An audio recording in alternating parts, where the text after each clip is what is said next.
So this is Osage Park in Bentonville, Arkansas. Home place, birthplace of Walmart. This is a trend I've been seeing over the past couple of years, is stainless steel toilets, sinks, urinals in public restrooms, government public restrooms like public parks, whatnot. And it looks like prison, looks like jail. And it just reminds you, anytime you're dealing with the government to any degree, you're reminded of, punitive measures. You're reminded of punishment. Now, the rest of this park looks beautiful. I'm not going to show it to you. You can look it up online. It's beautiful. But the restroom area, it just reminds you of jail. It really does. Stainless steel. It's amazing, too, that... Look at the way it's bolted to the wall. That joke is sturdy. That people have been programmed via HGTV and such, and all these yuppie shows, that you want stainless steel appliances in your house. Well, guess what? Your stainless steel refrigerator, dishwasher, oven, sink. Look at your utensils you bought from Walmart or Target. The forks, knives, spoons you eat with, they're stainless steel made in China, okay? You've been played, you've been bamboozled. Look at these far-out Buckminster Fuller-looking urinals. And there we go with the sink and the mirrors. So you're at this beautiful park, you got to take a whiz, and you go in and you feel like a common criminal. It just affects your mentality, just takes your vibration, which may be buzzing and thrumming with vivacity in life, and just kind of brings you down to, feeling like something's wrong. Like if you have an upset stomach, you can have a great mood, be in a great mood, have a great mentality, and your stomach starts rumbling, and all of a sudden that mood is gone, and you're not feeling so hot, right? A lot of times I think that they make these modifications more for the homeless population as a deterrent than for normal park users. In my day-to-day life and my presence online, I deal with homeless people. Not frequently, but enough where they're a fixture. The prime thing about homelessness that a lot of people don't talk about is this. When you have a home or a house or an apartment, you have the ability to relax and to do nothing. To lay down on your bed or on the couch and to just veg out and to just unfocus, daydream. You can't do this as a homeless person, for you will draw the attention of law enforcement, or you'll draw the attention of somebody who will call the police on you. In public, if you sit anywhere, it's called loitering, right? Or potentially even soliciting in the wrong place, If you're sitting for too long, let's say you're in the mall to get some air conditioning, and you've been sitting for too long. Sir, why are you here? What is your business? Homeless people have to deal with that a lot. Is what is your business? And so we're going to go off in tangent on this video, is just to remember to be a little bit kind and respectful around homeless people. Not all of them are mentally ill or bad people, but a lot of them are dealing with 24/7 being hustled along. Oh, you can't be here. Yeah, sir, do you have a license to daydream here? Listen, I know he got off on a tangent, but back to what he was originally talking about, going in some of these parks and different places, and the bathroom looking like a prison. You know what I mean? Trust me, I can definitely look at that and tell and see where he's coming from on that. At the same time, you also got to think about it, bro. People go to these parks and they are destructive. So yeah, they want something sturdy in the wall, something that's easy to keep clean, and something they ain't got to constantly replace and stuff. Like you've been to these parks, some of these parks, man, it gets wild out there. 4th of July, certain things happen and take place, sporting events. People are disgusting. And then people got to come behind that and clean it. As also, if you tear it up, they got to replace it. So it's like, I get where he's coming from. The look, it definitely does look like a prison toilet. But at the same time, man, these jokers at these parks is reckless and ruthless. What if I told you in the year 2024, it's going to be against the law to speak the truth?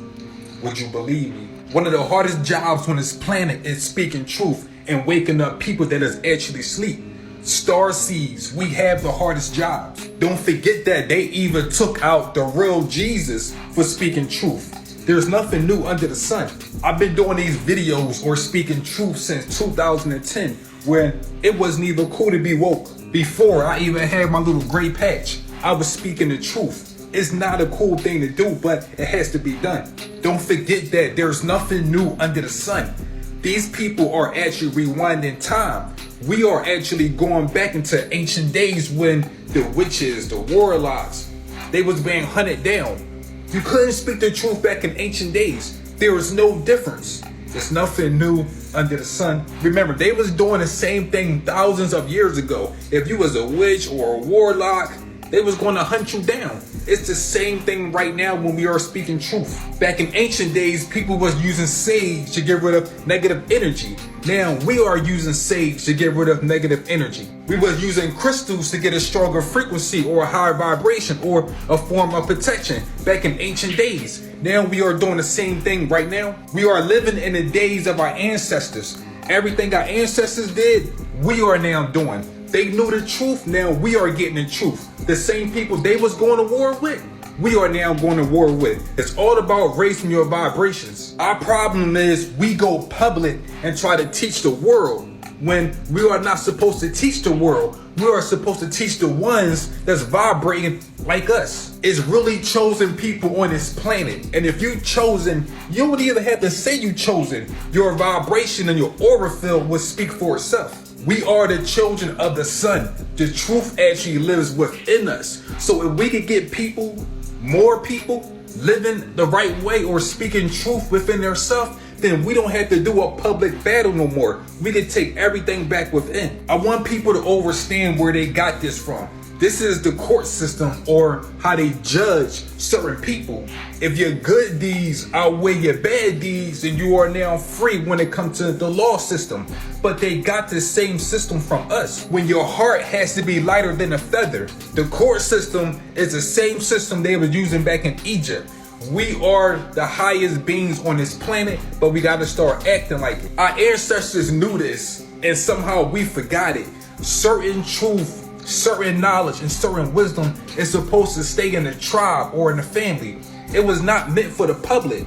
Listen, he made a great point at the beginning. I think we're already starting to see that play out a lot. The whole freedom of speech. Do we have that?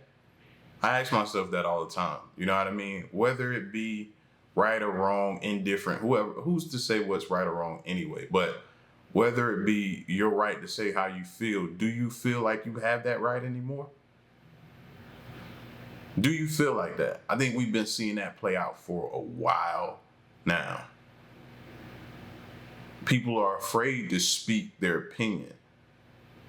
People are afraid to say certain things now because they don't, and they feel like they don't have the freedom to do so. It's scary out here. He made a point with that. I see that every single day. Black sites are secret prisons which hold ghost detainees, which are prisoners that are not registered anywhere and not even officially charged with a crime. And as you can imagine, the CIA just hates these things and would never use them because they're clearly immoral, illegal, and against the Geneva Convention. I'm just kidding, they don't care about any of that shit. They love these things. The most famous of these black sites is Guantanamo Bay, a US prison in Cuba where prisoners are held with no legal rights. But technically, it's not a secret location, it's a publicly known prison, so it's kind of in a gray area there. It's a gray site, if you will. Obviously, getting the numbers on these things is kind of hard since, they're secret prisons, but based on current information, the CIA is estimated to have more than 95 secret prisons in 28 different countries, as well as 17 ships that operate as floating prisons in international waters. You do not want to find yourself in one of these black sites, okay? It is not a fun time. There are no pizza parties, and even if there were, you could bet your bottom dollar there would be anchovies involved. The main reason the CIA keeps these black sites is so they can perform enhanced interrogation on the people held there. You may have noticed at this point that the CIA basically has their own dialect of English with all these fancy terms that inevitably translate to just awful, terrible things. The Patriot Act? What's that? I love America. Where do I sign? Oh no. Enhanced interrogation is CIA speak for straight-up torture, which they are not shy about inflicting on prisoners in these black sites in order to squeeze out information or force confessions. If you're wondering where they got that brilliant term, It was actually translated from the Nazis. The chief of the Gestapo coined the term enhanced interrogation in German in 1937, and the CIA decided that they liked that quite a bit. And it's definitely not the only thing that they've taken from the Nazi playbook. Some of the CIA's enhanced interrogation techniques include, but are not limited to, again, viewer discretion is advised, beating, waterboarding, binding prisoners in distressing positions, placing a hood over the head for days on end, exposure to noise at extremely damaging decibel levels, sleep disturbance, sleep deprivation to the point of hallucination, sensory deprivation, isolation, compression, being smeared in human excrement, deprivation of food, water, and medical treatment for wounds, the R word, subjugation to extreme heat and cold, confinement to small coffin-like boxes, tickle torture. Seriously, that was on the list. It's basically exactly what it sounds like. You just tie somebody up and tickle them for so long that they rat out their entire family. Which, honestly, if you think about it, does sound pretty horrific. And that is seriously not even close to the exhaustive list of creative ways that they have found to exact human misery on these people. It's truly disgusting. It's not known exactly how many have died at the hands of the CIA as a result of these techniques, but the number is thought to be in the low hundreds. In 2005, the CIA intentionally destroyed 92 videotapes which depicted enhanced interrogation techniques being used against Abu Zubaydah, who, as you can see, only has one eye. I wonder how that might have happened. I bet that's totally unrelated. An internal memo from the CIA about the tapes justified their destruction by saying that their contents were so horrific that they would be, quote, devastating to the CIA, and the heat from destroying them is nothing compared to what it would be if the tapes ever made it into public domain. Which, wow! That is the most blatant obstruction of justice I have ever heard. Back to the black sites themselves, my favorite story... Well, it feels kind of weird to call it my favorite story because it's incredibly and tragic, but the most ridiculous story I came across was that of a man named Khalid El-Masri. El-Masri was a German citizen who was kidnapped by the CIA in 2004 while he was visiting Macedonia, hooded, stripped, shackled, had terrible things done to his butt, and was then drugged unconscious via suppository. And about the terrible things done to his butt that I can't say on YouTube, they did that a lot. They do that a lot. It's really weird. You know that scene in GTA where they're, like, about to do that to somebody? They do that. They do that a lot. Like a really unnecessary amount. El-Masri was then put in a diaper and a jumpsuit and flown to the Salt Pit, a notorious CIA black site in Afghanistan, where he was then starved and tortured for months. Wow, you say, what harsh treatment. This guy must have been a terrible criminal, an absolute abomination if the CIA was willing to do this kind of medieval bullshit to him. Well, you may be surprised. The reason Khalid El-Masri was abducted and tortured for months was because the Macedonian police officer who stopped him at the border, initially detained him and reported him to the CIA, made the teeny tiny mistake of accidentally thinking that he was Khalid Al-Masri with an A instead of an E, who was a known terror suspect. After months of being falsely imprisoned and tortured, El-Masri was eventually hooded and released in a remote desert in the middle of Albania, more than 1,200 miles from his home country of Germany. Khalid has tried to take his case to the Supreme Court multiple times, but has been denied on the basis that the proceedings could not move forward without exposing state secrets. And it would probably expose the secret that the state falsely imprisons and tortures people because some Macedonian dude doesn't know his ABCs. Fun, happy time, iceberg list. Watergate. And we've been talking about the CIA a lot here, right? We've had discussions about this. How can we trust them? How? And the people that are quick to jump in front of anything that's coming at them or anything that's pointing a finger at them and say y'all have some practices that are beyond, you know what I mean? Like the people that are going to jump in front and defend them, you don't know the half of it.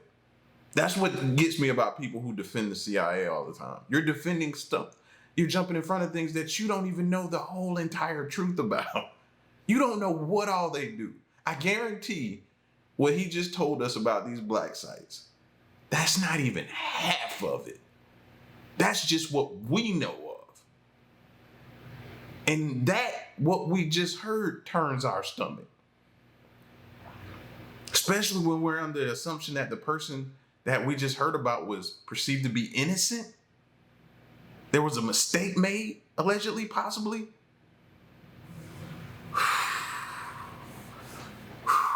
This, bro, I wish I could undo that last 3 minutes of hearing that.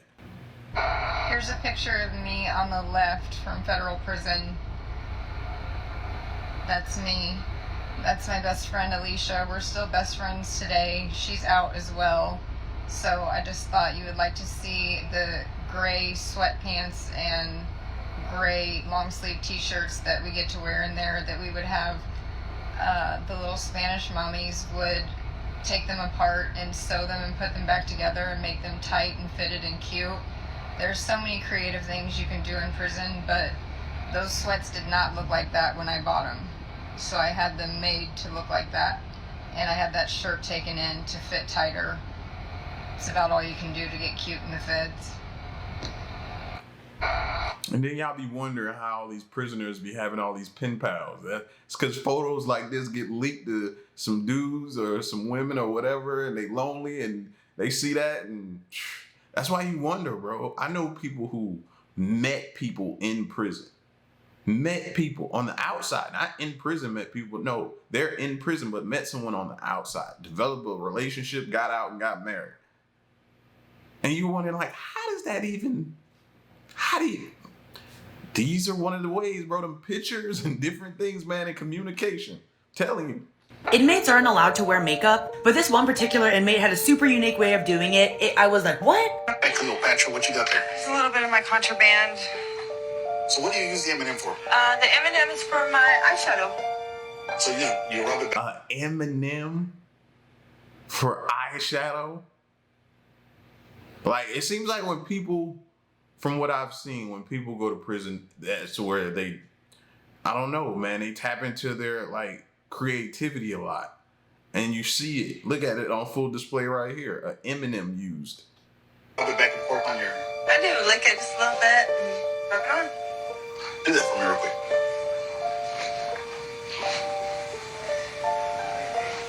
Wow, it works. So the fireball, I'm assuming, is for your lips. My lips. Mm-hmm. Same thing. You just lick it and rub it back and forth on your lips. Interesting. And what is this? This is actually you guys' toothpaste. The clear The toothpaste? clear toothpaste that you guys provide. I break up a pencil. Tell my pencil's broken. Mm-hmm. Put the lead in there, chop it up, and smash it all together. And it becomes, with you guys' toothbrush, mascara. Voila! It's creative. I'll give you that. My eyeliner is the pencil. Dip it in a little bit of water, rub it in the corner. Well, you realize you're not getting this back, right? Yes. All right. I would have ate that M&M. Well, I appreciate you showing this to me. Now I know what to look for, though, during my searches. All right, thank you, man. Appreciate it. I'll go wash that off. They got too much time on their hands. I'll tell you, they're pretty creative. We made a deal. She showed me how she did it. I forget that it happened this time, but if I catch her again, I don't know who she's trying to look cute for. She's trying to impress somebody. Pretty creative, though. I'll give her that. Pretty creative. And it's not like the... So that's what I was gonna ask. Why are they not allowed to have makeup? You know what I mean? What did they figure? Like they can entice like the guards or something like that? That's gonna happen regardless.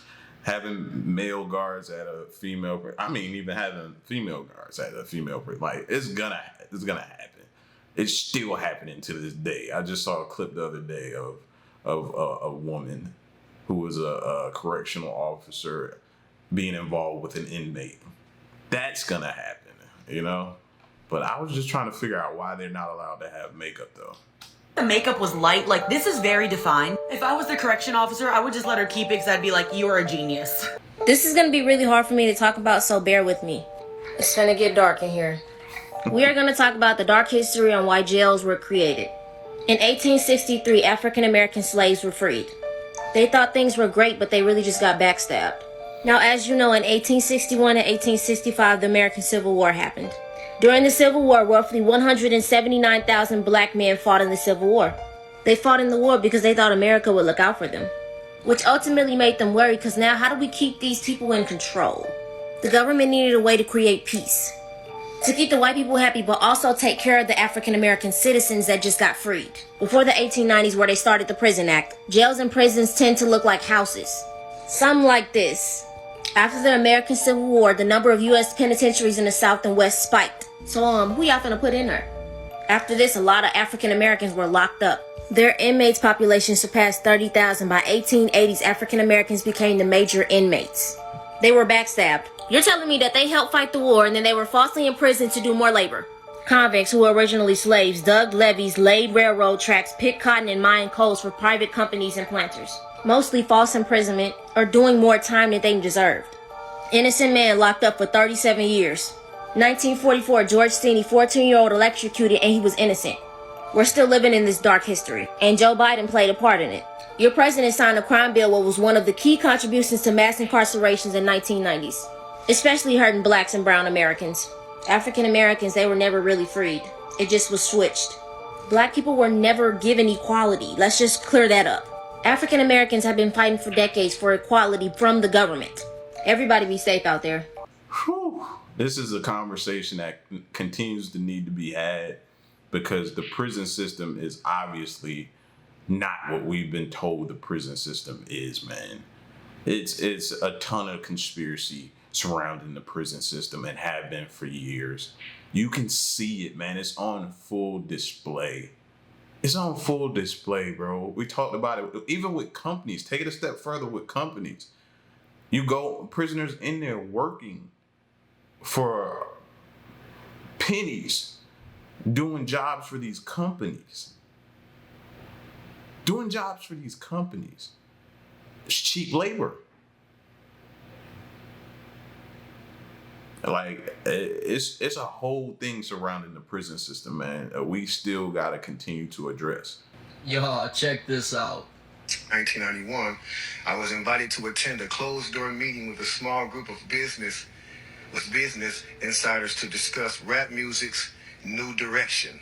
The companies we worked for had invested millions into the building of privately owned prisons, and that our positions of influence in the music industry would actually impact the profitability of these investments. Now, this is something that's been talked about too, man. Rap music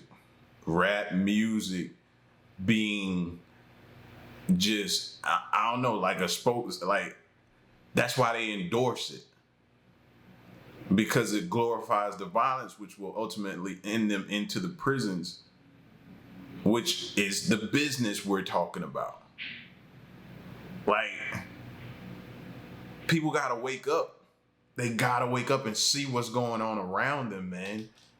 So he's pretty much saying that secret meeting was held to tell these artists that their music was going to manipulate the general population into committing crimes to fill the private prisons. And if you look at the inflation of private prisons, it's from 1990 to 2009, which it increased 1,600%. He said that meeting was in 1991. A mere 232 media executives were responsible for the intake of 277 million Americans, controlling all avenues necessary to manufacture any celebrity and spark any trend. Time Warner, as the owner of Warner Brothers Records, can not only sign an artist, but since they're also owners of Entertainment Weekly, they can also put an artist on the cover by next week. You think you choose what you listen to, but do you? He's pretty much saying that the system is rigged in a way where the people who own the labels have the power to put whoever they want in the limelight. So we've heard a lot of people say this in the industry. I've heard the Joe Buddens talk about that. I've heard a lot of the big name players speak about that. People being able to push a button and choose who they want to be, quote unquote, the new hot thing for this reason, for so many different reasons. The person who's becoming hot doesn't know this. They think their music is great. They think it's their time. They work hard and this and that, which could be rightfully so. But it's other reasons behind the scenes why they're pushing that button on certain people. You know the ones. You see them and you be like, huh? With that? Why? Oh, because of this. It's so much attached to that. that they can generate revenue from. It's so much attached to that. Plus the violence and everything that comes from. It's a lot of people behind the scenes that'll benefit. Stuff goes deep, man. Stuff is deep. Garbage Pail Gen X said, honestly, I mean, hey, maybe that's what needs to be done. The popular peeps experience it and make changes, whatever it takes. I literally hope that Todd Chrisley becomes the face of prison reform. I hope he walks the hell out, gives a news conference and be like, I did my time, and I'm going to fight until the end to reform what's happening inside there. I met so many amazing men. DeMarcus, I'm talking about you. But what's happening in there is unacceptable, okay?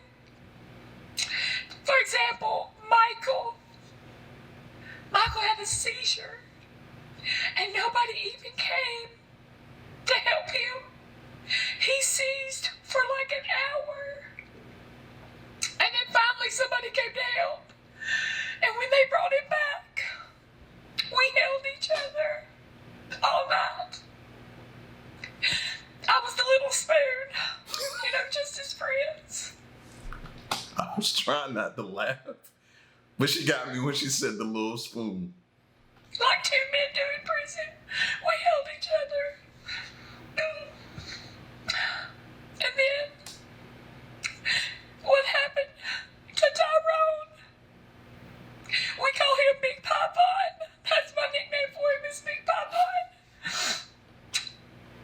These prisoners are allowed to have pets if they're on good behavior, and the only fights they seem to get in is who has the cuter cat. Just watch. In this prison, a good prisoner can get a cat. They walk around every day to discuss whose cat is more lovely. The uncle is very satisfied with his kitten. Hold it all day. These kittens were originally street cats. If no one adopts, they will be euthanized. So the warden put forward the cat rescue plan. Prisoners can adopt a cat as long as they obey the rules. The bald uncle said he was not interested in cats, but I can't help but start teasing the cat. This uncle became the first person to adopt a cat and the other inmates, so everyone was positive. Soon more and more people received their kittens. Their eyes are full of happiness. Prisoners work actively to exchange snacks and toys for kittens, just to take care of your kitten better. They often walk around arguing about whose cat is more lovely. The result is always red in the face. Soon the prisoner will serve his sentence. Uncle asked his kitten what to do. Can you take the kitten home together? At this time, the cat has become his best partner. Once vicious criminals also have a gentle side. Finally, the warden agreed to his request. Uncle is happy to take the cat home. Go out to what? Look at the cat in the hat, and this prisoner seems pretty happy, but the cat does not. But I think this rule is a very good idea. That's rehabilitation right there. That's what we think we're supposed to see, or we think is going on behind the prison walls. That's what we would like to think. Actual rehabilitation. That way a person can repay their debt to society and come back out rehabilitated. Does that happen? No. It seems like you go into prisons these days and come out a worse criminal. We 100% cannot be alone in the universe. Our biology is made up of elements that are just too common. Carbon, oxygen, nitrogen. These are elements that are available all over the universe. In fact, it's arrogant to think that we are the only civilization to have evolved across this 14 billion year journey of the cosmos. In tune with that, there are multiple theories about the origin and purpose of our civilization. One such theory is by American ecologist Dr. Ellis Silver. He proposes that we are in fact a prison planet. Since humans are naturally violent, it makes sense that we were placed here tens of thousands of years ago by civilizations from around the galaxy. The purpose? We must teach ourselves how to behave. Dr. Silver also states that we suffer from bad backs, which would indicate that we evolved on a world with much lower gravity than our own. Prison planets, we were placed here to learn how to get along and deal with each other and stuff like that. First time I've ever heard that theory, but can't not lie to you, that makes sense. And if we zoom out and look at our planet as a whole, We're doing a poor job. We suck at it right now. Horribly. Horribly. Just look at what's going on in these days and times in the climate and what's going on with Russia, Ukraine, Israel, all that type of stuff happening. Are we getting along? Don't seem to be, do we? So when they make claims that we're a prison planet, I can't really give too much pushback at this point. Y'all get at me in the comment section though and let me know what you thought of this video. I'm gone.